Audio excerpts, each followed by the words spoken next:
ఎలా ఉందంట ఏటన్న ఎప్పుడు బయటకు వస్తాం అన్నట్టు అనిపించింది అన్న. అసలు ఎందుకు తీసిండో తెలియదు, ఏం డైరెక్షన్ చేసిండో తెలియదు, సిద్ధు ఏం యాక్టింగ్ చేసిండో తెలియట్లేదు. సినిమాలో ఏం లేదన్న, చెప్పడానికి ఏం లేదు ఫస్ట్ హాఫ్. సో అందుకు కూడా నెగిటివ్ కూడా చెప్పడానికి ఏం లేదు అందులో. నెగిటివ్ అయినా పాజిటివ్ అయినా చెప్పడానికి ఒక మూవీ ఉండాలి, కానీ అందులో ఇందులో చెప్పడానికి ఏంటో ఏమీ లేదన్న. స్టోరీ అనేది సబ్జెక్ట్ అనేది రా మూవీ అన్న, రాకు సంబంధించి తీసుకొని ఫన్ చేసండి అన్న. పోనీ ఫన్లోనే యాక్షన్ ఎంటర్టైన్మెంట్ ఇచ్చండా, అది లేదు.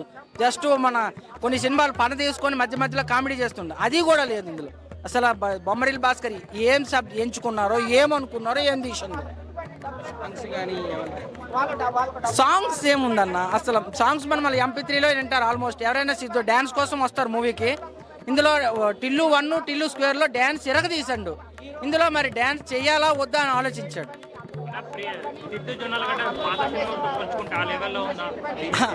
ఇది ఆ సినిమా, నేను ఆ హీరో సినిమాకే వచ్చానా అని నాకు డౌట్ అవుతుంది అన్న. టిల్లు 1 టిల్లు 2 చూసిన తర్వాత నేను వచ్చింది జాక్ సినిమాకి వచ్చినానా లేదా వేరే మూవీకి పోయినానా అని నాకే ఫీల్ అవుతుంది.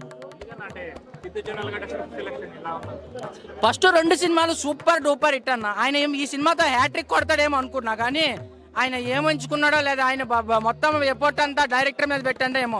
డైరెక్టర్ కూడా ముందు సినిమా బాగా తీశాడు, మోస్ట్ ఎలిజిబుల్ బ్యాచ్లో చాలా బాగుంటుంది. మరి ఈ సినిమాని అసలు ఏం చేసిండో, నిద్రపోయిండేమో మళ్ళీ. అసలు ఏముందని మాట్లాడాలన్న, సినిమాలో ఏముంది, ఏం మిస్ అవ్వలేదు. అసలు ఏముంది, ఒక వ్యక్తి వచ్చాడంటే ట్రైలర్ చూసి వస్తాడు, లేదంటే కింద నెరేషన్ కొంచెం రాస్తాడు స్టోరీ లైన్, అది చూసి వస్తారు.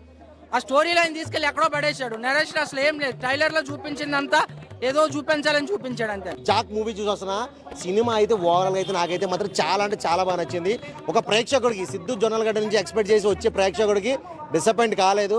చాలా అంటే చాలా బాగుంది. అంటే మెయిన్ ఏంటంటే ఈ సినిమాలో మదర్ సెంటిమెంట్ అన్న, మదర్ సెంటిమెంట్ దేశం కోసం చాలా బాగా చూపించారు. ఒక అంటే టెర్రరిస్ట్ అటాక్లో మదర్ చనిపోతే, సో ఇలాంటి మదర్లు ఎవరు కూడా చనిపోకూడదు, ఇలాంటి టెర్రరిస్టుల చేతిలో ఎవరు చనిపోకూడదని మన సిద్ధు జొన్నలగడ్డ గట్టిగా స్టాండర్డ్ తీసుకుని, నేను రాయజేంటి అవి మొత్తం ఉన్న టెర్రరిస్టులు అందరినీ తీసేయాలా, దేశం కాపాడాలనుకుని ఒక కంటెంట్ తీసుకుని వచ్చారు. అదైతే మొత్తం చాలా అంటే చాలా బాగుంది. ఫస్ట్ హాఫ్లో నీట్గా వెళ్ళిందన్న, ఇంటర్వెల్ బ్యాంగ్ ఉంటుందన్న, చాలా అంటే చాలా బాగుంది. అంటే మనోడు ఏంటంటే ప్రతి ఇంటర్వ్యూకి వెళ్ళినా కానీ ఎక్కడ కూడా మనోడి యాటిట్యూడ్కి, మనోడి స్టైల్కి, మనోడి మెయింటెనెన్స్కి బయటకి ఇంటేస్తారు. సో మనం ఈ రా ఏజెంట్లో జాయిన్ అవ్వడం, మనం ఆల్రెడీ రా ఏజెంట్ అని చెప్పి మనోడు ఓన్గా రా ఏజెంట్ అయిపోతాడు. సో జాబ్ వచ్చినప్పుడు నేనే రా ఏజెంట్ అనుకుని ఫిక్స్ అయిపోయి టెర్రరిస్టులు ఎక్కడెక్కడ పట్టుకోవాలనుకుంటాడు. సో ఆ కాన్వర్జేషన్లో మన రియల్ రా ఏజెంట్స్ అయినట్టు ప్రకాష్ రాజ్ గారి టీంకి మనోడు కొన్ని సీన్లు పెంట చేస్తూ ఉంటాడు అనమాట. సో ఆ వీళ్ళిద్దరు కాన్వర్జేషన్ అయితే మాత్రం చాలా బాగుంది. లాస్ట్ మన బొమ్మరిల్లు డైరెక్టర్ గారు, బొమ్మరిల్లు భాస్కర్ గారు లాస్ట్ టైము ప్రకాష్ రాజ్ గారు సిద్ధార్థ గారితో బ్లాక్ బస్టర్ హిట్ కొట్టారు. అదే ప్రకాష్ రాజు ఇప్పుడు సిద్ధు జొన్నలగడ్డ అంటే సిద్ధార్థ సేమ్. మళ్ళీ ఈ సినిమా బ్లాక్ బస్టర్ హిట్ అవుతుంది డెఫినెట్గా.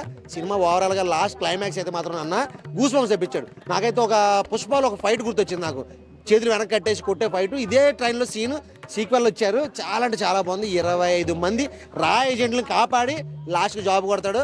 సినిమా అయితే మాత్రం చాలా బాగుంది. అంటే మన హీరోయిన్ క్యారెక్టర్ అనేది ఇందులో చాలా తక్కువ ఉంది. సో ఫస్ట్ హాఫ్లోనే క్యారెక్టర్ అనేది ప్రేక్షకులకు కావాల్సినట్టుగా లిప్ కిస్లో కొన్ని లవ్ సీన్స్ అనేది ఫస్ట్ హాఫ్లో ఉంది. సెకండ్ హాఫ్ నుంచి మాత్రం మొత్తం దేశం కోసం ఉంటుంది.